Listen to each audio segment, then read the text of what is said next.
Para quem não me conhece, sou o Felipe. Para quem me conhece, eu também sou o Felipe, o nome não muda. Sou casado com a Josi, mulher maravilhosa. Sou casado há 17 anos. Rapaz, muito tempo. 17 anos eu sou casado. Sou pai de 3 filhos, maravilhoso. Tem televisão em casa, com Netflix e tudo. Sou pai do Estevão, de 14 anos, menino lindo. Sou pai da Débora, de 12 anos, pensa numa menina bonita. E sou pai da Isabel, de 8 anos. E minhas filhas estão muito lindas. Eu fiz um voto com Deus em relação às minhas filhas. Primeiro namorado da minha filha, eu vou sacrificar ao Senhor. E se ele ressuscitar dos mortos, ele é o homem certo. Amém? Quem é pai de menina aí? Levanta a mão. Levanta a mão fazendo sim, desse jeito. Quem é solteiro aí? Fica com a mão levantada. Dá uma olhada assim pro lado. Não, tô brincando.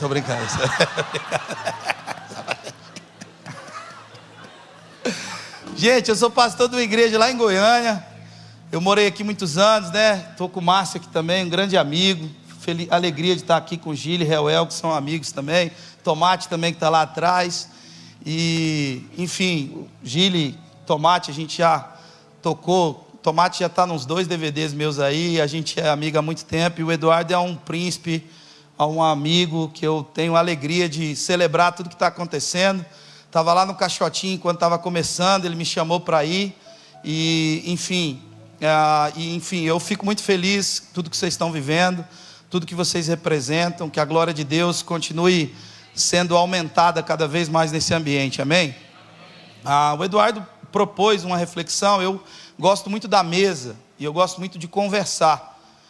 Eu acho que a gente teve um prejuízo muito grande quando a gente chamou a conversa do monte de sermão do monte, porque ali nunca foi um sermão, sempre uma conversa. Foi uma proposta de Jesus elevar o nível da conversa e não o tom do discurso. E nessa dinâmica de conversa, o tema proposto que vocês estão falando nesses dias é a fé, né? E a fé é aquilo que vence o mundo, amém? Uns fé de mais, outros fé de menos, e assim a gente vai. Eu fiquei meditando e refletindo hoje. A gente passou um dia maravilhoso, almoçamos, enfim, tive com um amigo também treinando, né? E meditando sobre fé, vendo um pouco daquilo que vocês estão conversando e falando também, tentando de alguma forma agregar. O Eduardo foi alguém usado por Deus na minha vida para que Deus pudesse tirar a miséria de dentro de mim. Não a miséria no sentido... é muito complicado quando você vem de um contexto como o que eu vim. Eu fui levado para um colégio interno quando eu tinha 11 anos. Então cresci sem pai e me desenvolvi na igreja. Tudo que eu sei, tudo que eu aprendi, tudo que eu vivo, eu aprendi com a igreja. Eu não aprendi em outro lugar. Então a estrutura dos meus pensamentos, as minhas ideias, a inteligência que o Senhor me deu, tudo isso é fruto da minha comunhão com a igreja de Cristo. Por isso que eu tenho muita dificuldade quando as pessoas falam da igreja. Porque tudo que eu aprendi na igreja. Eu não seria quem eu sou se a igreja não tivesse chegado na minha vida e me oferecido um lugar à mesa. E nessa construção de fé, você se depara com pessoas que vão agregando elementos, nutrientes específicos na sua vida. E o Eduardo foi alguém que trouxe um nutriente muito específico para a minha vida, para me perder o medo de prosperar, para me perder em compreender que Deus é realmente um Deus que tem interesse em abençoar seus filhos, amém? Então eu louvo a Deus pela sua vida, meu amigo, pela sua nobreza e como ela me edifica, me abençoa e abençoa a minha vida nessa jornada. Eu conto isso para todo mundo, especificamente para a minha casa. No assunto fé, eu fiquei pensando especificamente em um texto que é a última epístola escrita, que é a epístola de Judas. Mas antes disso, existe uma regra teológica que a gente sempre se volta para a primeira menção de um conceito. Então há uma primeira menção de um conceito, aquela primeira menção define um sentido, e nas demais vezes o Espírito Santo vai ampliando o sentido daquilo, amém? A palavra pisar tem uma conexão com governo. Porque em Gênesis capítulo 3, verso 15, diz que da mulher nasceria alguém que pisaria a cabeça da serpente, amém? Então todas as vezes que você olhar de forma exegética para a palavra pisar, vai ter uma conexão direta no conceito da palavra com governo. Da mulher nascerá alguém que pisará a cabeça da serpente. Depois, os textos apresentados e oferecidos ao longo da narrativa bíblica nos diz que onde nós pisarmos a planta dos nossos pés, o Senhor nos dará. O Senhor diz que nos deu autoridade para pisar em serpentes e escorpiões, amém? Então, quando eu pego a primeira menção, eu consigo a partir dali perceber um sentido muito amplo em toda a narrativa bíblica. Então, se a gente aplicar essa regra, né, se eu não me engano foi o Agostinho que nos ofereceu ela, Agostinho de Hipona. Se a gente pega essa regra para pensar fé, a gente tem então o pai da fé. Quem é o pai da fé? Quem é o pai da fé? Abraão. Abraão é o pai da fé. Agora, a pergunta que eu faço é: por que nós sempre relacionamos fé a poder? A gente sempre acha que fé é algo que me faz ou que me projeta para o futuro, para acreditar em profecias, como se as profecias fossem algo do futuro e não do eterno. Deixa eu esclarecer isso já já. Mas quando a gente pensa em Abraão como pai da fé, a pergunta que eu faço para vocês é: quantas dores de cabeça Abraão curou? Quantos milagres Abraão realizou? Alguém pode me responder? Quantos? Vocês estão aqui comigo, gente? Quantos milagres Abraão realizou? Diga: nenhum. Quantos sinais e maravilhas foram realizados por intermédio do ministério de Abraão? Nenhum. Então para pensar comigo que o pai da fé não tem nenhum indício de alguma coisa extraordinária acontecendo na sua vida, a não ser a forma como ele vivia. Fé é um jeito de viver. Fé não é magia, é um jeito para justificar, para nos purificar, para nos aproximar daquilo que é um propósito maior e absoluto para a terra. Quando Deus chama Abraão, Abraão tinha 75 anos. E Deus o chama para um comportamento extremamente, profundamente disruptivo. Eduardo, você tem 46? Você mora quantos anos lá naquele apartamento? 10 anos. Está tudo no lugar. Você já sabe como é que estaciona, a manobra que você faz para colocar o carro na garagem. Tudo resolvido. O comércio em volta você já conhece todo mundo. E você tem 46. Imagina alguém com 75 anos. Recebe uma visitação de Deus, rico. Abraão era rico, próspero, mas. E de repente Deus aparece para ele, e diz o seguinte: eu quero que você saia da sua terra. Sério? Sim. Eu quero que você saia da sua parentela. Eu quero que você saia da casa do seu pai. E vá para onde? Para Balneário Camboriú. Não, você vai para uma terra que você não conhece. Nós estamos falando de fé, amém? O sinal, o movimento de Abraão para se tornar o pai da fé, não é um movimento que corresponde ao poder, como muitas pessoas relacionam fé a poder, e há poder disponível, há sobrenatural disponível para nós, amém, irmãos? Mas vamos nos adentrar a um olhar sóbrio para aquilo que vence o mundo, fé. Um homem de 75 anos tem que deixar tudo e ir para um lugar desconhecido, ir para um lugar sem GPS, sem mapa, sem nenhuma garantia ou segurança. Então, quando eu olho para Abraão, o que o torna pai da fé? A exponencialidade daquilo que ele fez para Deus? Diga comigo: obediência. Só por fé você consegue obedecer a Deus. Por que Abraão é pai da fé? Porque ele obedeceu integralmente aquilo que Deus ofereceu para ele como jeito de viver. Olha para mim. Fé não é uma magia. Fé é um jeito de viver em obediência ao Eterno. Quem está aqui comigo, irmãos? Então, partindo dali, a gente começa a perceber uma coisa muito forte, que talvez o que mais atrapalha a construção da nossa fé, ou a batalha pela nossa fé, que é o texto que a gente vai ler, são os nossos afetos. É condicionar a fé aos nossos afetos. Abraão foi completamente desarraigado, desplugado, desconectado de todos os seus afetos. Eu entendo então que fé é um elemento muito mais operante na desconexão do que com a conexão. Olha para mim, talvez é até complicado falar isso, mas eu vou falar. Mastiga com seu cérebro aí. Você vai viver por meio da fé, batalhar pela sua fé, se conectar a um plano eterno, e provavelmente vão haver muito mais desconexões na sua jornada de fé do que conexões. As desconexões vão conectar você muito mais a esse plano do que propriamente as conexões. E é isso que eu entendo do texto bíblico. Se tem alguém aqui comigo, diga amém. Amém. Abraão, sai da sua terra. Você conhece o texto de Gênesis capítulo 12, depois leia na sua casa. Abraão, sai da sua terra, beleza.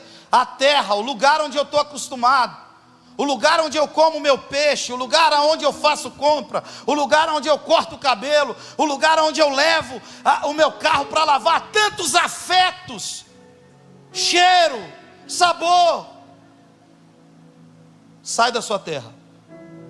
E agora, sai da sua parentela. Sério, sério. E depois, sai da casa do seu pai. Para onde? Para uma terra que eu vou te mostrar. Abraão leva Ló. Diga comigo, o sobrinho de Abraão foi junto. Ló vai com Abraão. Só que no caminho, Ló começa a ter um problema. E a gente está só introduzindo, criando um background para a gente entrar no texto. Ló, no caminho, ele tem um desacordo, os pastores de Ló com os pastores de Abraão. Ló tem que ir embora, sim ou não? Aí Deus promete um filho para Abraão. Abraão tenta dar um jeito e arruma um filho chamado Ismael. É assim ou não é? Só que aquele filho não representava o cumprimento das promessas de Deus feitas a Abraão. Aí vem um segundo filho. Como é que é o nome dele? Diga mais alto, sem medo. Isaac só nasceu quando Ismael foi embora. Abraão teve que se desconectar da terra, se desconectar da parentela, se desconectar da casa do pai, se desconectar do sobrinho, e agora ele tinha um filho, ele teve que se desconectar dele, para receber um filho que correspondia ao cumprimento da promessa, Isaac. Só que quando Isaac estava grande, Deus brada para Abraão: Abraão, Abraão, estou aqui, Senhor, vai ao Monte Moriá, jornada de 3 dias, e oferece o seu filho, o seu único filho. Abraão se desconectou da terra, se desconectou da parentela, se desconectou do pai, se desconectou do sobrinho, se desconectou do Ismael. E agora Deus está pedindo Isaac. Quem está aqui comigo? Sabe o que Deus quer nos mostrar?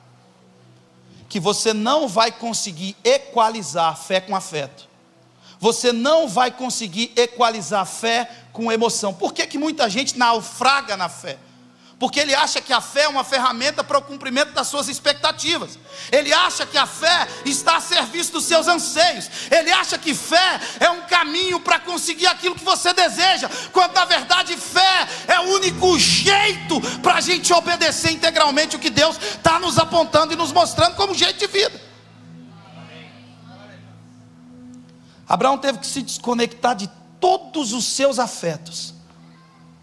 E quando ele se desconecta de tudo isso, ele percebe que gerou um processo. Então esse homem que nunca curou uma dor de cabeça, esse homem que nunca abriu o mar, esse homem que não tem nenhuma história miraculosa, maravilhosa, extraordinária para contar. A única coisa que ele vai te contar, quando você chegar na eternidade, sentar numa mesa gigante, o testemunho de Abraão talvez seja o menos impressionante. Mas ele é o pai da fé. Porque ele nos mostra que fé é um jeito de viver. É um jeito de obedecer a Deus. Ele deixou tudo para gerar um processo. Quem está aqui comigo? E essa fé, cujo Abraão é o pai, essa é a fé que vence esse mundo louco. Como o pastor de vocês apresentou. De uma geração que dorme, que transa, que tem os mais variados prazeres em comunhão, e só depois descobre o nome. Esse mundo, onde a medicação que mais se vende no Brasil por um bom tempo é o Rivotril, onde todo mundo é feliz, todo mundo, sabe, ninguém é feio no Instagram, mas a medicação mais vendida por um bom tempo é o Rivotril. O que é o Rivotril? É um botão para dormir. Não fica constrangido se você já precisou tomar. Mas eu perguntei para um farmacêutico o que é o Rivotril. Ele disse: é um botão para dormir. As pessoas são incapazes de se encarar, de se ver, de estar sozinhas consigo mesmo. E o momento que é inevitável, onde você vai ter que estar sozinho consigo, é quando você coloca a sua cabeça no seu travesseiro. Então, para não ter esse momento, as pessoas apertam um botão chamado Rivotril. A cada 45 minutos uma pessoa se mata no Brasil. Esse mundo que evolui em loucura, a única coisa que vence esse mundo não são as nossas capacidades, não é a nossa influência, não é o nosso poder aquisitivo. A única coisa que vence esse mundo doido é a nossa fé. Fé que Abraão é o pai. Fé que Abraão começa a nos apresentar conceitualmente para que essa fé serve. Mas eu queria ler um texto com você, da última epístola escrita, o livro de Judas. E esse Judas não é o Judas Iscariote, é o Judas irmão de Jesus. Pode colocar para a gente verso 1 do livro de Judas, a carta segundo escreveu Judas. Você está bem aí? Dá um sorriso para quem está do seu lado, fala: como você emagreceu, como você está bonito. Dá uma aliviada, se solta o ar. Glória a Deus. Guia-me para que em tudo em ti confie, sobre as águas eu caminhe, por onde quer que chames. Leva-me mais fundo do que já estive, e minha fé será mais firme, Senhor, em tua presença. Judas é quem? Servo de Jesus Cristo. Sabe o que é interessante? Que Judas é irmão de Jesus, irmão mais novo.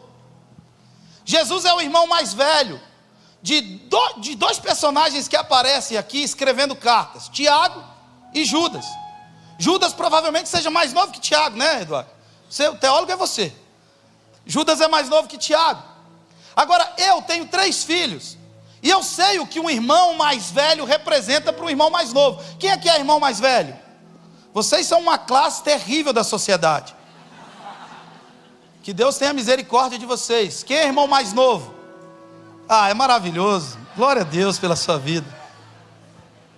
O Márcio é irmão mais velho. O irmão mais velho, ele é uma espécie de, ISO daquilo que os demais irmãos precisam fazer, a forma como os outros irmãos devem se comportar.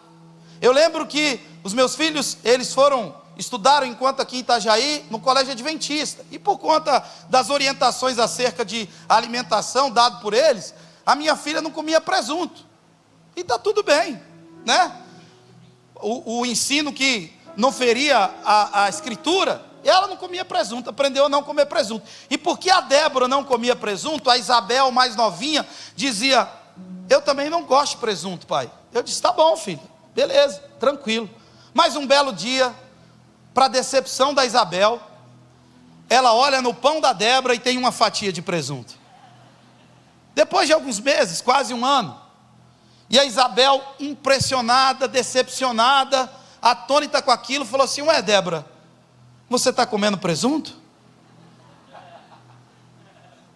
Ela nunca tinha experimentado. O comportamento dela era um rebote, era um reflexo do comportamento da irmã. Então eu quero que você pense nisso, para você pensar nesse irmão que está escrevendo essa carta. Jesus era o seu irmão mais velho. Tudo aquilo que a gente não sabe da vida de Jesus, do 0 aos 30 anos, Judas sabe. Judas dividiu a toalha, usou a toalha de Jesus, usou o tênis escondido de Jesus. Tem que explicar isso, que depois os religiosos, um dia eu falei que Jesus levava o cachorro para passear, e eles ficaram: Jesus tinha cachorro agora. Chato, a terra não é plana, mas está chata, né, irmão? Mas imagina Judas naquela relação de irmão, eles escolhendo o filme que iam assistir, eles jogando bola, Jesus separando a briga dele de Tiago. Quantos afetos não haviam na vida de Judas para com Jesus? Ele era o irmão mais velho. Irmãos, eu imagino Jesus o cara mais gente boa de todos. Jesus era tão gente boa, tão humano. Vou contar a história que os religiosos, falei do cachorro. Jesus começou o ministério com 30 anos, amém? Amém? Ele era Deus. Irmão, Deus viveu 30 anos num bairro, e o povo não se deu conta de que Deus era vizinho deles. Deus jogava bola na mesma quadra, comprava no mesmo mercado, cortava o cabelo no mesmo lugar, levava o cachorro para passear. O pet.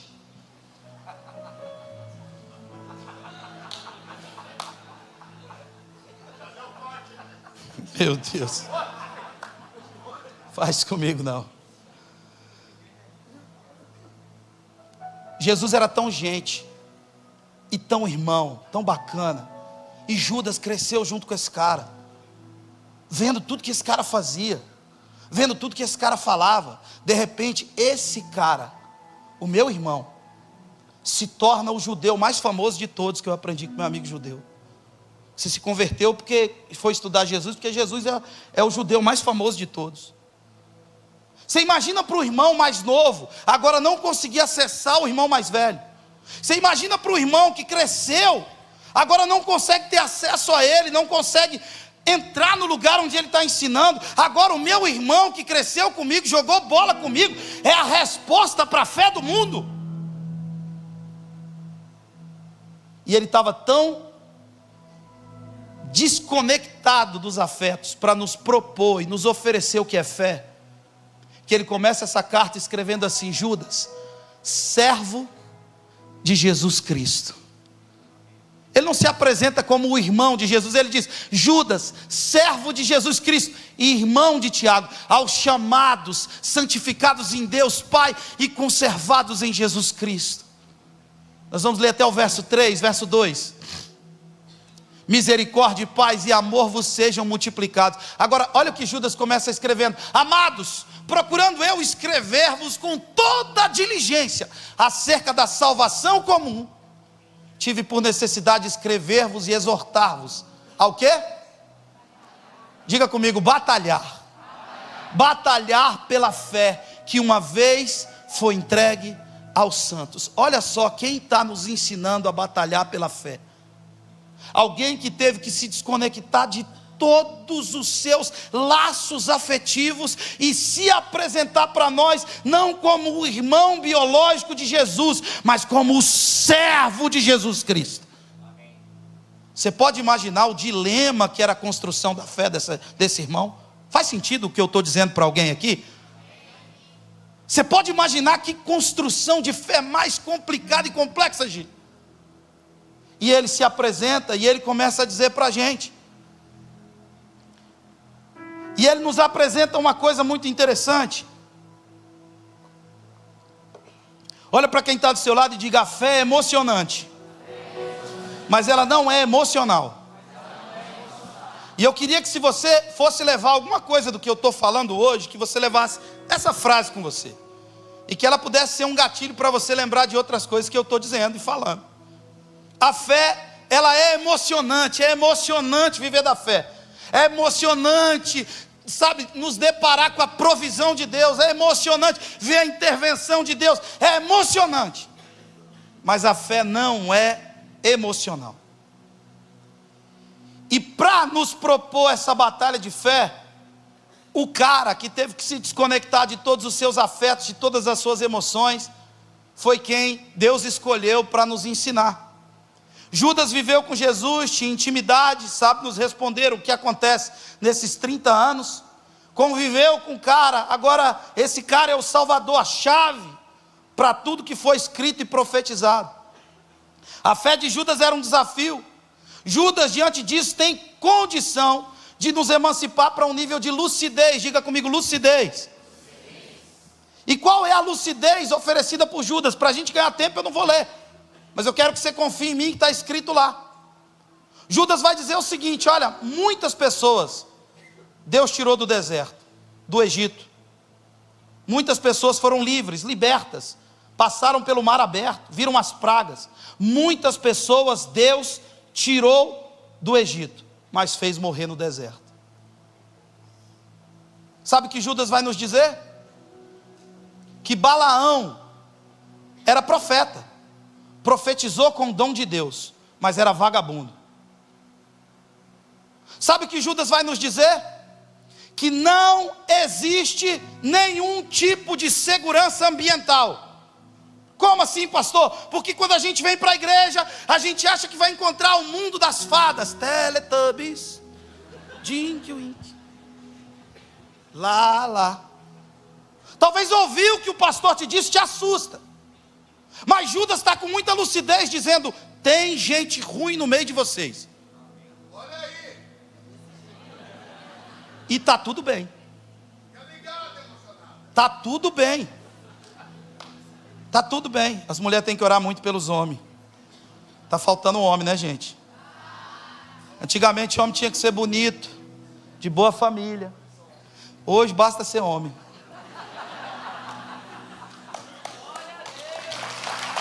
Ó, e deixa eu contar uma coisa, só abrir um parênteses aqui. As mulheres têm que orar pelos homens, porque cada homem que sai do circuito tira outro.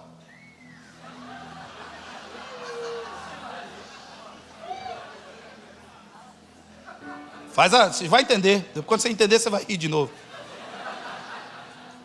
Dá para falar? Meu advogado está dormindo na hora dessa. Ai.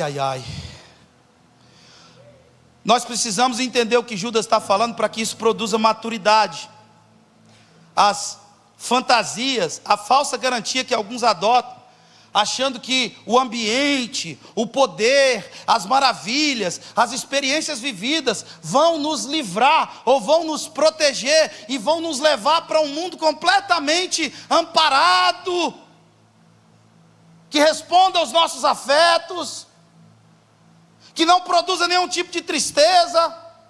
Judas está nos ensinando a batalhar pela fé. Alguém que teve que se desconectar completamente dos seus afetos e dizer: olha, eu escrever sobre a salvação, mas eu decidi dizer para vocês o seguinte: tem gente que Deus tirou do Egito, mas fez morrer no deserto. Caim, o primeiro homicídio do mundo, nasceu num culto. Não foi num terreiro de umbanda, não foi num prostíbulo, foi num culto. Por quê? Porque Caim estava decepcionado, porque Deus não tinha ido no culto dele. Não, a decepção dele não era Deus não ir no culto dele, era Deus ir no culto do irmão. A pior condição de um ser humano, olha para mim, a pior condição de um ser humano é quando a sua tristeza tem origem na alegria do outro. Você está morto.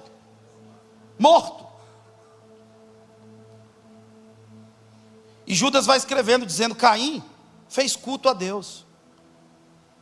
Teve gente que foi liberta por Deus, tocada por Deus. Balaão era profeta, profetizou com o dom de Deus.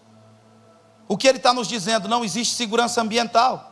O que ele está nos dizendo? Que nenhuma dessas coisas pode comprometer o nosso ânimo. Nós temos uma fé que vence o mundo. O que ele está nos dizendo? Que fé é emocionante, mas ela não é emocional. A fé não está amarrada, presa nos nossos afetos, nas nossas expectativas, nos nossos anseios, nas nossas carências. Muitas vezes você vai encontrar resposta para os seus problemas e para os seus dilemas por meio da fé, mas em algumas vezes não. E algumas vezes você vai ter que crer contra a esperança. Quem está aqui comigo? O motivo então, deixa eu encurtar isso aqui bastante. A maturidade está em saber que tudo isso acontece, mas isso não compromete o nosso ânimo. Segurança ambiental não existe. Algumas pessoas saem das igrejas que elas estavam, mudam, chegam ali, e aí elas não querem fazer nada, porque elas dizem assim: Eduardo, eu me doei demais, pastor, eu trabalhei demais, eu fui usado, eu me senti totalmente usada naquela igreja, pastor, eu investi tanto. E eu fico olhando, falo: que legal, hein? Eu botei tanto dinheiro lá. Eu digo: que massa, que legal. Quem aqui tem filha? Filha, quantos anos tem sua filha? 12. Quem aqui tem uma filha assim de uns 15 anos? Uns 16 anos? Coisa boa. Uma menina com 16 anos é muito caro cuidar de uma menina até os 16 anos. Um menino é mais barato, uma menina é caro. Não é caro?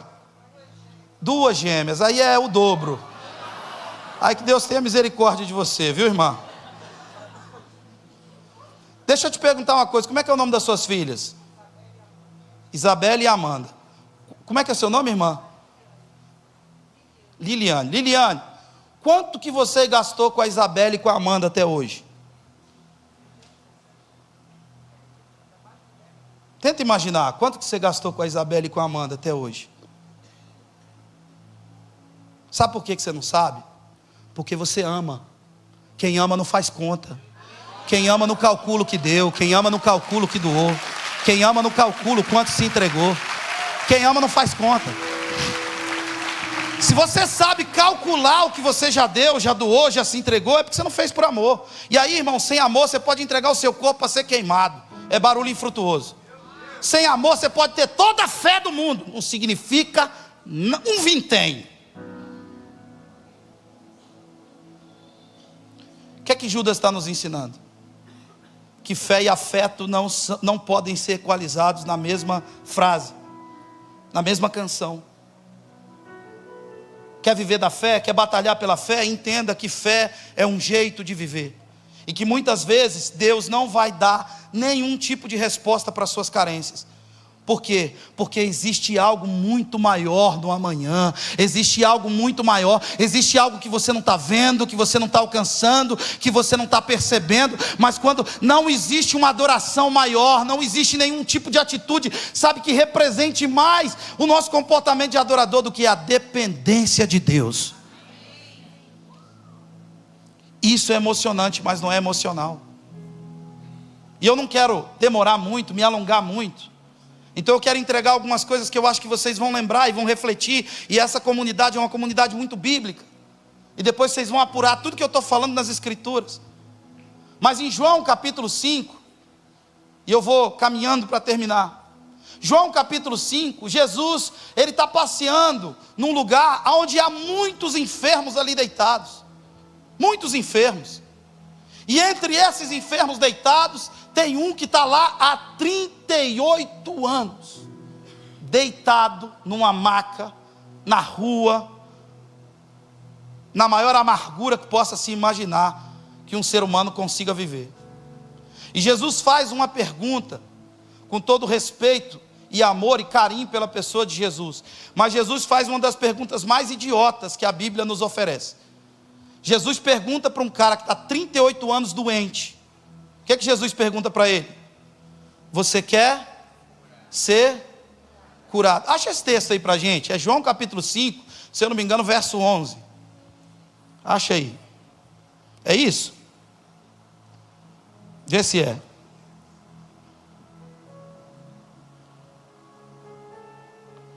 Glória a Deus.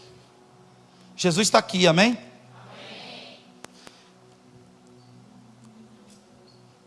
Jesus chega para ele e fala: você quer ser curado? Logo aquele homem fica... Não, é antes. O 6. E Jesus, vendo este deitado e sabendo que estava neste estado havia muito tempo, disse: Quer ficar são? Olha para mim. Olha a beleza da pessoa de Jesus, apesar, se a gente olhar a grosso modo, a gente vai entender esse comportamento como um comportamento extremamente idiota. Mas a humildade de Jesus, por mais óbvio que fosse o que aquele homem estava precisando, a igreja precisa aprender muito com Jesus, principalmente no seu comportamento missional, porque a gente determina o que as pessoas querem, a gente não tem disposição de perguntar o que elas querem. O que queres que eu te faça? A missão nasce na pergunta, não em uma resposta que eu, de forma presunçosa, acho que tenho. Jesus pergunta para aquele homem: queres ser curado?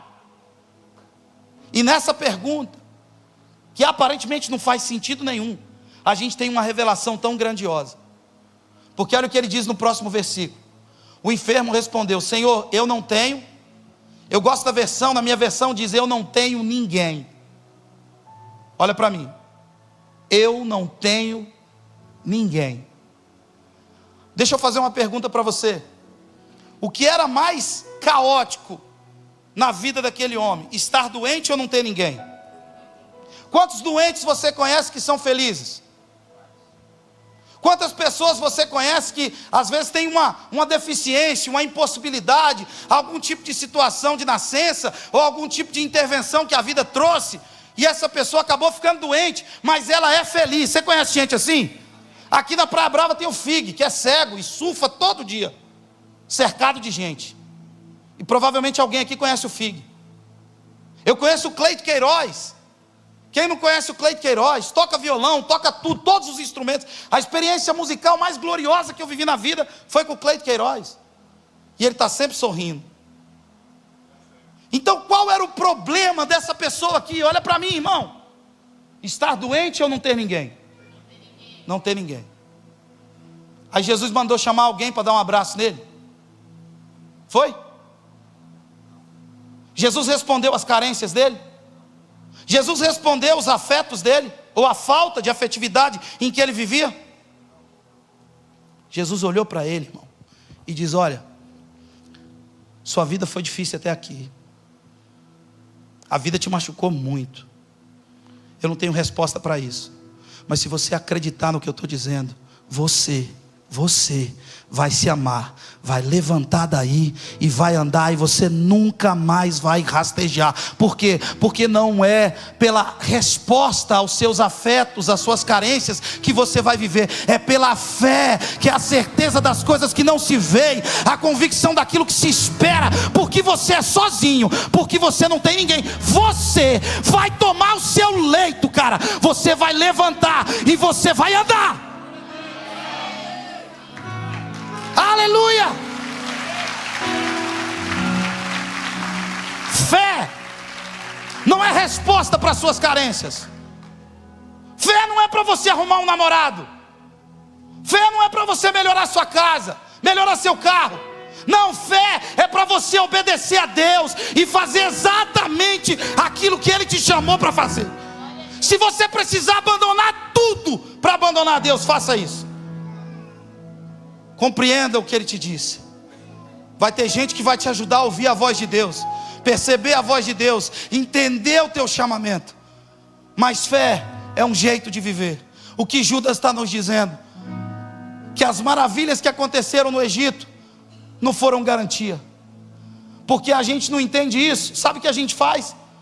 A gente quer viver num nível de segurança tão grande, e aí a gente se torna especialista em joio. A gente faz seminário para detectar o joio. A gente tem gente na internet que está nos ensinando como é que você olha para o joio. Irmão, eu não quero saber, porque o joio não é problema meu. Eu preciso caminhar com perseverança, com certeza, para a carreira que me está proposta. Judas está dizendo: batalha pela sua fé, não desanima, não perde o ânimo. Vai ter gente ruim, vai ter pastor ruim, vai ter pastor narcisista, vai ter igreja complicada, vai ter profeta que é pilantra. Mas vocês não desanimem, estejam arraigados no amor, continuem caminhando, continuem seguindo com direção para a carreira que está proposta a você. Porque fé é jeito de viver. Fé é para a gente viver para Deus, ainda que 1000 caiam ao seu lado, 10.000 caiam à sua direita, você continua seguindo em frente. Você tem uma palavra, você tem uma promessa, você tem um chamado.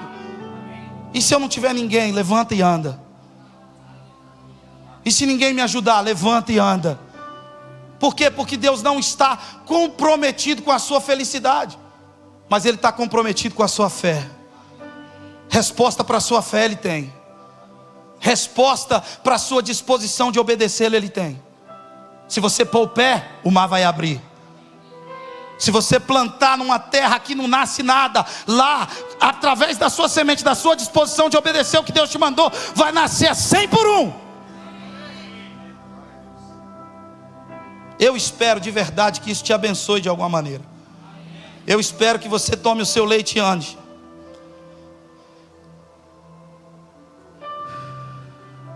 Paulo nos adverte, eu não quero me alongar. Paulo nos adverte de tantas coisas que vão acontecer. E se a gente puder ler esse texto, antes da gente finalizar, Atos capítulo 20, verso 29. Isso vai acontecer, isso não pode aborrecer e nem nos desanimar. Por que eu estou dizendo isso, irmãos? Porque a gente não vai fingir demência para tudo que está acontecendo na igreja brasileira. Tem tanta coisa ruim acontecendo. E por mais que isso não seja discutido, falado, conversado abertamente, você está vendo na internet. Quanto justiceiro se levantando, quanta gente se levantando, quanta gente argumentando. E aí a gente que tem um pouco de influência ou alguns seguidores, a tentação é você ter uma opinião sobre tudo. Qual a sua opinião? A minha opinião, eu vou continuar caminhando, sabe, na direção daquele que é o autor e o consumador da minha fé. E nenhuma dessas coisas vão me desanimar, porque aquele que me chamou é fiel. E nenhum dos seus planos podem ser frustrados. Não deixa nada disso te desanimar. Cresça, amadureça, defenda a sua fé. Porque no final, quando Paulo termina a sua carreira, ele diz: combati o bom combate, completei a carreira. Eu não guardei os diplomas, eu não guardei as credenciais, eu não guardei os DVDs, os livros que eu escrevi. O que eu guardei foi a minha fé. O justo viverá pela fé. Que você batalhe pela sua fé. De que forma, pastor? Não atribuindo afeto à fé, entendendo que fé é emocionante, mas jamais será emocional. Talvez você vai ter que se desconectar de algumas situações. Talvez você vai ter que tomar algumas decisões para poder batalhar pela sua fé. Talvez você vai ter que ressignificar o seu olhar para as suas relações, para poder batalhar pela sua fé. Judas escreve isso para a gente não de forma fria, mas lúcida, dizendo: a vida é dura, a vida é uma guerra, o couro vai comer, o bicho vai pegar, a chapa vai ferver, o mundo vai ficar cada vez mais louco, mas essa é a vitória que vence o mundo, a nossa fé. Eu sei que logo após a minha partida, lobos ferozes se infiltrarão por entre a vossa comunidade e não terão piedade do rebanho. Sabe quem está escrevendo isso? Paulo. Sabe quanto tempo? 60 anos depois de Jesus.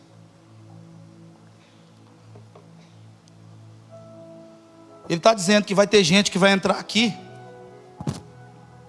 e eu também amassaria a cabeça de alguém que um velho que canta um adolescente. Eu tenho filho adolescente.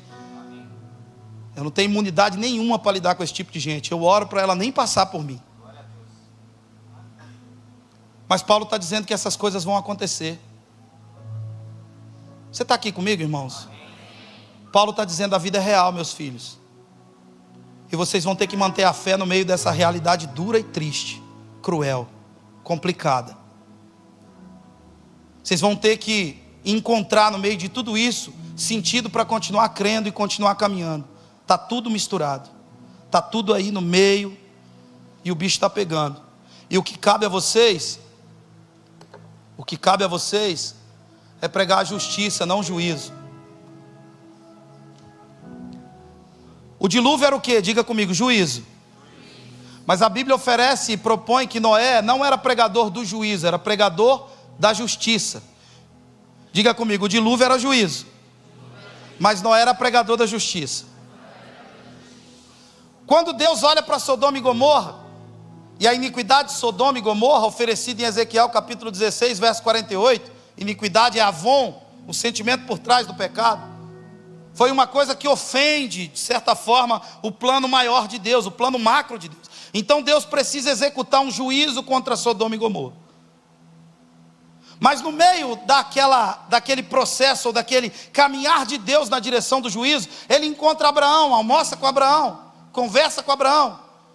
E num diálogo entre Deus e Abraão, Abraão propõe a Deus algo. Ele diz: se houver 100 justos, o Senhor vai poupar a cidade? Ele diz: poupa. Aí Abraão disse que viu que a régua era alta, o povo lá era muito ruim. Falou: Deus, 80. Eu nem lembro o número, mas está lá na Bíblia. Aí Deus falou: se tiver 80 eu poupo. Deus, 50. E Deus, naquela paciência, como brincar de lutinha com o seu filho e está perdendo. Se tiver 50 eu poupo. No final, o que Abraão pergunta para Deus: Senhor, se tiver 10 justos, o Senhor poupa a cidade do juízo? O que Deus diz? Poupa. Diga comigo: dilúvio é juízo. Noé é pregador de justiça. O que acontece com Sodoma e Gomorra é o quê? O que é? Diga mais alto: juízo. Mas se houver 10 o quê? Justos, a cidade é poupada. Sabe qual é a sua função? No meio do juízo, ser um justo que vive pela fé. No meio do juízo, você não misturar a sua fé aos afetos, a sua capacidade argumentativa. Mas no meio de tudo isso, você se manter firme e inabalável na sua fé que vence o mundo. Feche seus olhos um pouquinho. Pai, muito obrigado, Senhor, por essa noite. Muito obrigado por essa comunidade tão saudável, tão bíblica. Muito obrigado por esse ambiente de tanta fome, de tanta sede, de tanta sensibilidade com a Tua palavra. Pai, que isso fique claro, que coisas sejam aproveitadas, aplicadas, colocadas, Senhor, como pauta para uma vida prática de respostas. Que hajam aqui, Senhor, pessoas que tenham coragem de se desconectar, caso necessário. Que nessa noite, pessoas aqui tenham coragem de se levantar, mesmo sozinhas. Talvez você está esperando uma mensagem, um telefonema, algum tipo de expressão afetiva. E Jesus vai se apresentar para você e não vai oferecer nada disso para você. Ele só vai te mandar levantar e andar. Porque Ele não vai responder às suas carências, mas Ele vai responder à sua fé. Para a sua fé Ele tem resposta. Ele é bom, Ele te abraça, Ele te consola, mas Ele está olhando para a sua fé. E quando Judas vai nos escrever, ele nos ensina: olha, é por essa fé que a gente tem que batalhar. Que você batalhe por essa fé, que você nunca abra mão da sua fé. Talvez você está há 10 anos expulsando os mesmos demônios, andando em loop no seu ministério, andando em loop na sua vida. Que hoje seja um dia disruptivo na sua vida, em nome de Jesus. Que a graça de Deus alcance o seu coração e que você tenha revelação do Espírito Santo para determinar, dizer: é pela fé que eu vou viver. Uma fé que é emocionante, mas não é emocional. Uma fé que não serve para responder às minhas expectativas, os meus anseios, as minhas carências. Uma fé que vai te ajudar a obedecer a Deus, a sair de qualquer lugar e ir para lugar nenhum, mas sabendo e crendo e dependendo integralmente do Senhor. Porque é essa fé que vence o mundo. E é por essa fé que o justo vive. E que no meio de tanto juízo, você se mantenha justo. Há um justo juiz, amém? Que você se mantenha justo. Pai, muito obrigado, Senhor. Muito obrigado. Muito obrigado, Senhor. Adore o Senhor por um instante. Erga suas mãos, fale com Deus. E ao teu nome clamarei, e além das ondas olharei, somente em ti descansarei, pois eu sou teu e tu és meu.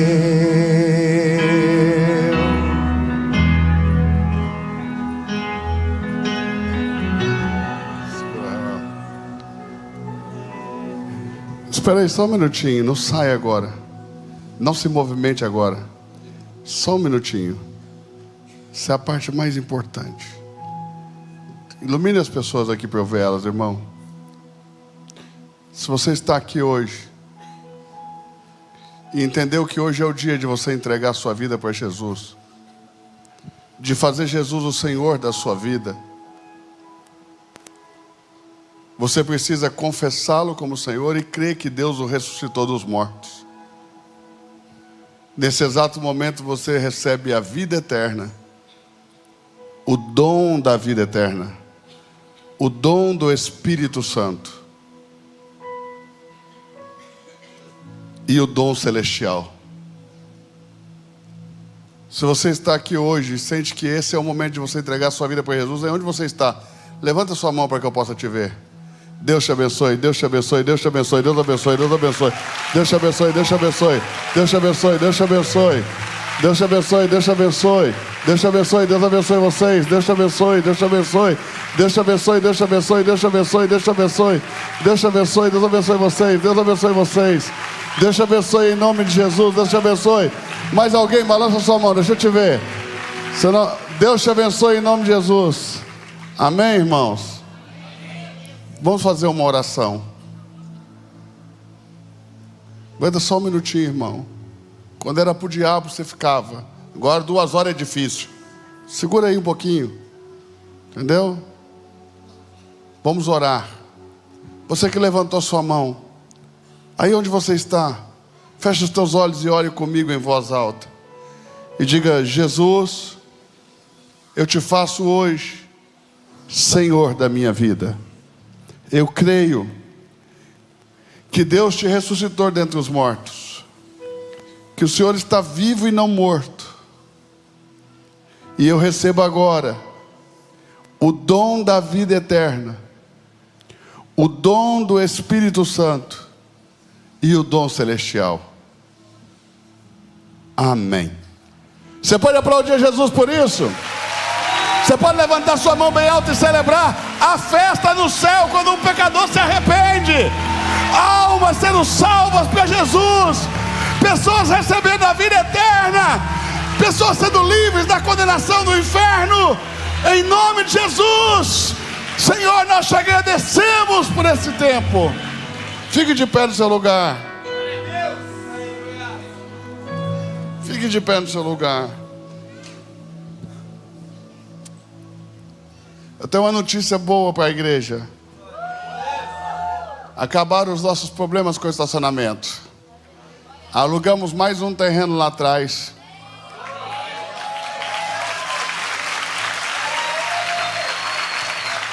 Que cabe 3 vezes mais a quantidade de carro que nós temos nos 2 terrenos. Então, e vamos fazer 2 novas saídas. E pedimos à prefeitura para mudar o curso da rua lá de trás, para a gente sair para a Quinta Avenida e desafogar aqui na frente. Então nós vamos conseguir lá no outro terreno colocar 3 vezes mais carro e ainda vai ficar os nossos 2 terrenos aqui. Então vai acabar esse demônio de você sair correndo no final da reunião. Sei que esse demônio te pega, é o demônio das 10, entendeu? Dá 10 e um demônio entra. Entendeu? Parece que, irmãos, quando o cara era baladeiro, sabe o que ele fazia? Ele ia na balada na segunda. Aí agora essa frescura. Levanta a mão aí, ô fresco. Que ia na balada na segunda. Deus te liberte. Levanta todo mundo a mão, vamos lá.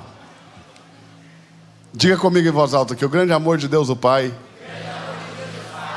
que a graça maravilhosa do Filho, a consolação e a direção do Espírito Santo, que foi enviado à terra. Traz a mão no seu coração e diga: que habita em mim. Joga em direção à sua casa e diga: seja com todos, agora e para sempre. Amém. Pegue na mão de quem vai pagar o seu jantar e saia segurando ele. Justiça está em ti.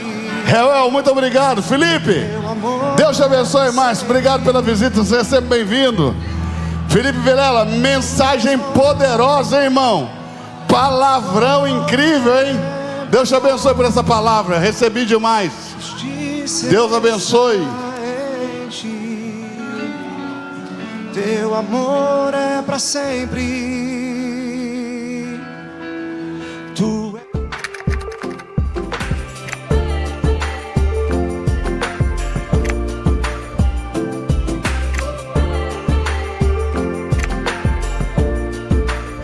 Eu quero que você pare agora, se inscreva nesse canal e faça parte dessa comunidade.